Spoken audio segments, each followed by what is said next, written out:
จะหล่นที่มือแล้วครับระวังนะครับชกมายังไม่ถึงอาจารย์สมชัยโยกใบหน้าเข้าไปอีกทีนึงก้มหน้าเข้าไปหาอีกทีนึงหกมัดขวาที่ใบหน้าจะตรงอันแผลเบี้ยต้องมาที่มีหูชกมายังไม่โดนยังไม่ถึงต่อยมาขวาอีกแล้วมัดขวาแล้วชกมายังไม่โดนครับเอาเข่าไปแซะเอาทีขวาอีกทีมุกขวาอีกที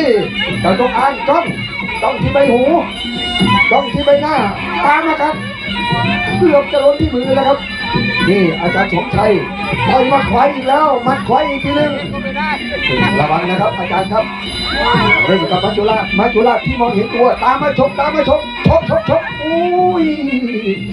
ถึงกับหน้าเปลี่ยนสีครับตามมากัดอีกแล้วยังไม่โดน